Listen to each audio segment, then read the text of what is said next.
Seryosong nanawagan ako kay President Bongbong na ihinto, itigil yung ginagawang pakikipag-away kay Pastor Kibuloy at sa KOJC. Hindi nyo gugustuhin na lumaban. Hindi nyo gugustuhin. Ako'y natatakot, ako'y kinakadabutan kung iisipin ko na kapag yung mga KOJC ay lumaban. Isang KOJC lamang ang bumigay. Pag tinignan niya mga demonyo itong mga to, nakakatakot. Pwedeng agawin sa kanila yung mga baril na awak nila. Nananawagan ako kay Bongbong Marcos, kay President Marcos. Sinasabi ko parati na Mr. President, makinig po kayo.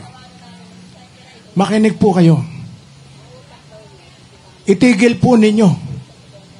Itigil po ninyo ang away kay Pastor Kibuloy at sa KOJC.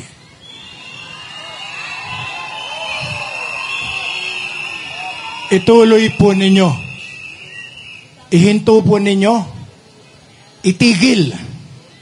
Nananawagan ako sa kanya, Mr. President, wala pong mapapala sa patuloy ninyong panggigera kay Pastor Kibuloy at sa KOJC. Marcos resign! Marcos resign! Marcos resign! Marcos resign! Marcos resign! Marcos resign! Marcos resign! Marcos resign! Marcos resign! Seryoso. Seryosong nanawagan ako kay President Bongbong na ihinto, itigil yung ginagawang pakikipag-away kay Pastor Kibuloy at sa KOJC. Sapagkat sinasabi ko na, Mr. President, seriously, aawayin mo yung religious organization na yan na ang kasapian ay hindi bababa sa 7 milyon pataas. At yung nire-respeto, pinagpipitagan, kinikilala sa buong mundo na Pastor Apollo Kibuloy, ano pong mapapala? Marcos, bumaba ka na dyan! Bumaba ka dyan! Bumaba ka dyan! Bumaba ka dyan! Bumaba ka dyan! Bumaba ka dyan! Bumaba ka dyan! Bumaba ka dyan! Ganon ang aking panawagan sapagkat ako, sa edad kong ito, sawa na ako sa gulo. Nakaranas na ako ng martial law. Nakaranas akong makulong ng 7 taon. Nakaranas ako ng paghihirap, ng pamumundok, ng pag-aarmado. At hindi natin aasahan na pagkatapos ng pamumuno, ng matagumpay na pamumuno ni President Rodrigo Roa Duterte, ay ito ang matatamasan ng mga Pilipino. Nakikinikinit ako sa aking karanasan at sa aking pagiging political animal. Nakikita ko talaga.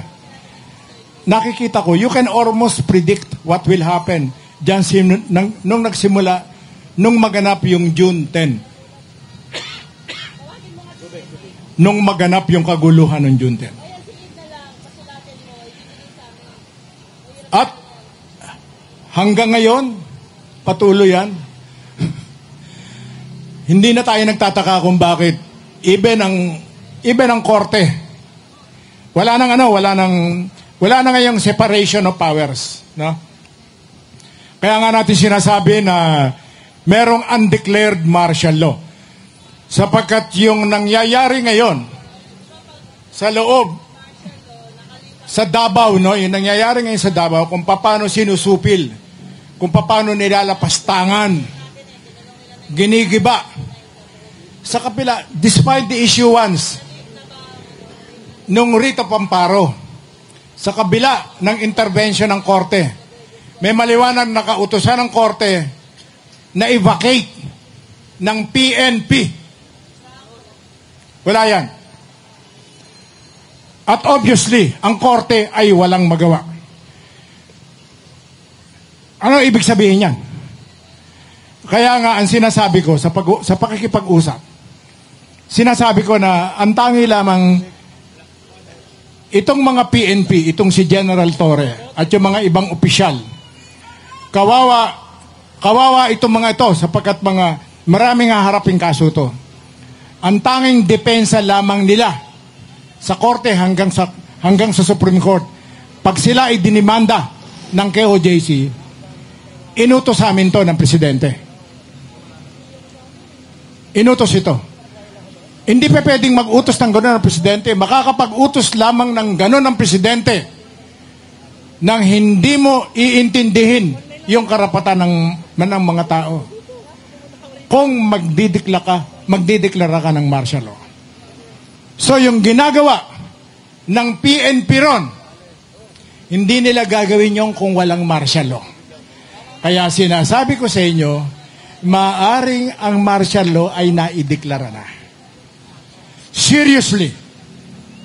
Sapagkat yung ginagawa ng mga pulis doon, kahit yung martial law na naranasan ko, yung 72, na magdeklara ng martial law ang tatay niya, hindi kanyang kagarapal. Hindi kanyang kawalang hiya. Hindi kanyang kasalbahe. Pero mo nakita mo yung nung pinag-uhuli, yung isa pinagkakaguluhan nila, putangin na sinipa pa ng pulis. Tao ba yon? Balik ka lang ha. Nag-iisa. Siguro napanood nyo rito. Nag-iisa, nakaano na. Ano na siya, yung hawak na siya, controlled na siya. Pinoposasan, lumalaban eh. Lumalaban. Sapagkat yun ang sinasabi ko. Yun ang panawagan ko kay Presidente. Nung nagsalita ako sa SMNI, sinabi ko, Mr. President, iba po kung ang kalaban ay yung katulad ng CPP-NPA na may ideolohiya. Iba po kung ang kalaban ay mga relihiyosong tao at ang pinaglalaban nila ay yung paniniwala nila na mapupunta sila sa kalangitan, sa Ama, sa pagpatanggol ng kanilang relihiyon. At, let me finish this. At, sinabi ko, Mr. President, papunta na po tayo dyan. Hindi nyo gugustuhin na lumaban. Hindi nyo gugustuhin. Ako'y natatakot, ako'y kinakadabutan kung iisipin ko na kapag yung mga KOJC ay lumaban. Ngayon, walang baril yan. Sapagkat kami nung araw, nung magsimula kami, nung kami mga NPA, nagsimula kami sa tinatawag namin mga Sparrow operations. Yung mga security guard, yung mga pulis na nagtatraffic, nabaril namin sa ulo. Kinukuha namin ang baril. Diyan kami nagsimula. Ako habang pinanunood ko, yung pagsasalbahe ng mga pulis, kung paano nila talagang binabalya, talagang pinapalo, pinapasista. Yung mga kasapi ng KOJC at nakadikit. Andyan yung mga armas ng mga pulis. Hindi sila nag-iisip. Isang KOJC lamang ang bumigay. Pag tinagnan niya mga demonyo to mga to, nakakatakot. Sapagkat yung close quarter battle yun eh. Pwedeng agawin sa kanila yung mga baril na awak nila. Subalit, hindi ginagawa ng mga relihiyosong tao yan sapagkat ang paniniwala ay mapaparusahan ito mga to. Parurusahan ito ng Ama. Subalit yan po ay may hangganan. Yan ang aking kinakatakot personally.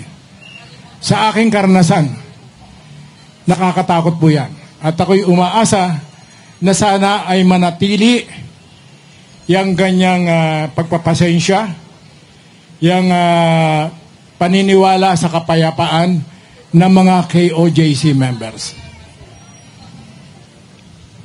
Ang gawin po natin ay patuloy natin kumbinsihin ang ating mga kamag-anak, ang mga ating mga kaibigan. Palakasin natin itong pagtitipon na to, sapagkat dito po nakasalalay ang ating lakas. Hindi sa karahasan. Hindi sa karahasan. Hindi po tayo mag-i-encourage dito na labanan natin, agawan natin ng mga baril, yung mga pulis. Hindi natin. Walang ibang pupuntahan yan. At ulitin ko, huwag ninyong kalilimutan na itong kaguluhan nato, nagsimula ito sa Kongreso sa pamamagitan ng panunulisol ng mga komunista ron. At huwag din ninyong kalilimutan, kaya napilitang magdeklara ng martial law. Baka ito ang hindi nauunawaan ni President Bongbong. Sana mapanood niya to at marinig niya to. Yung mga kasabwat nila na 3 komunista sa Congress, yan ay mga kasama noong mga komunista na nag-itya ng granada sa Plaza Miranda noong August 21, 1971. Alam po ba ninyo yun? Sino nakaalala dito? Sino nakarinig dito ng pangyayari na nung binomba yung Plaza Miranda noong August 21, 1971? Inityahan ng 3 granada. I-google po ninyo para malaman ninyo. Ang sinasabi ko sa inyo, para magtagumpay, para maagaw ang kapangyarihang pampolitika, gagawa ng pinakamasamang anyo ng karahasan ang mga komunista. At kasama yung mga komunistang nasa Kongreso. Yang 3 na yan. Yan ang hindi naiintindihan ng Presidente. Yan ang hindi naiintindihan mabuti ni Speaker Romualdez. Wala kayong mapapala dyan sa mga yan. Akala ninyo, nagagamit ninyo, pero mas nagagamit kayo. Sapagkat ang layunin nila ngayon ay katulad ng layunin ng pag-iitya ng granada sa Plaza Miranda. Yan ang gusto kong liwanagin sa inyo. Ang malaking rally sa Plaza Miranda, yung political rally ng Liberal Party, ay inityahan ng granada. Pinaityahan ng granada ni Jose Maria Sison upang magkagulo, upang maraming mamatay, at ibibintang kay Ferdinand Edralin Marcos na pinaniwalaan ng mga tao. Nagalit ang mga kabataan at maraming sumama sa amin sa kabundukan. Maraming humawak ng armas. Sila yan. Kasama po yung mga yan. Nung panahon ng kabataan nila. Sapagkat yung mga yan na natitira dyan, maliban kay Raul Manuel, hindi kami nagkakalayo ng edad niya mga yan. Mga miyembro ng Communist Party of the Philippines yan. At yung intensyon nila noon, kung bakit inityahan ang Plaza Miranda ng Granada ay upang magpatayan yung mga naghaharing uri. Ano nangyari? Halos magpatayan talaga yung Nationalista Party at Liberal Party. At inuulit nila ngayon. Inuulit nila ngayon. Gusto nila ay magpatayan ang mga Marcos at mga Duterte. Naintindihan po niya? Yan ang hindi masyadong nauunawaan ni President BBM. Ipinagagamit niya, pumayag siya. Inaproba niya yung proyekto sa House of Representatives na gamitin itong mga komunista para usigin ang mga Duterte. Okay. At sa pag-usig sa mga Duterte ay kinakailangan tirahin si Pastor Kibuloy at ang KOJC upang tanggalan, i-deprive, alisan ng pinakamatalik na kaibigan at mapagkakatiwalaang kasama hanggang kamatayan si Rodrigo Duterte. Yan pong pagtira, mga taga KOJC, tatandaan po ninyo to. Yang ginagawa, yung dinaranas na kahirapan ng mga KOJC, yung ginagawang pag-usig kay Pastor Kibuloy. Ang layunin niyan ay ubusin talaga kayo upang ang mga Duterte ay hindi na makarating ng 2028. Pare-pareho yan. Pag titignan niyo yung ginagawa nila, pati yung ginawa nilang panggugurgur kay Vice President. Matatapos na po ako. Bago ako magtapos, meron lang akong idea, mumungkari, na sasabihin dito sa inyo. Asahan natin na si BP Sara ay hindi bibigyan ng kahit na 5 budget.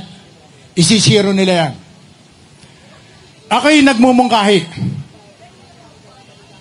na dun sa 32 million na bumoto kay BP Sara.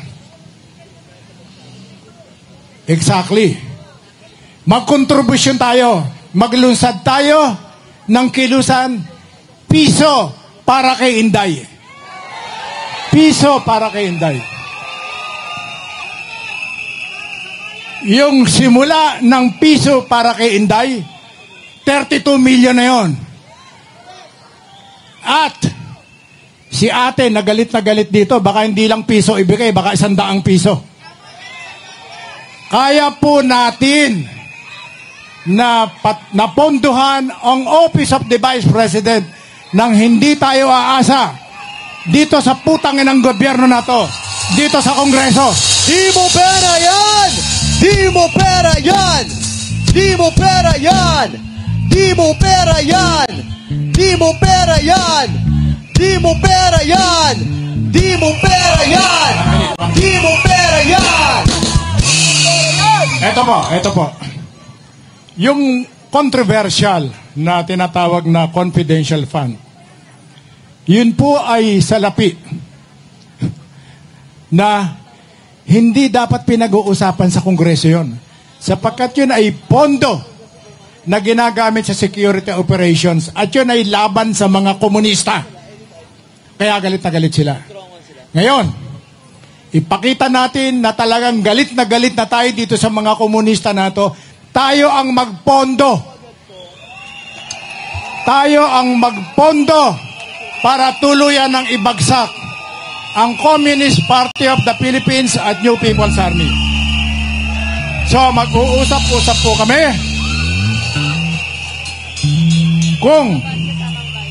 kung pakikinggan at magkakaroon ng interes ang mga kasama natin, pag-uusapan po natin ng seryoso yan at maaaring maglunsad tayo ng kilusang piso para kay Inday. Mabuhay po kayo! Laban kasama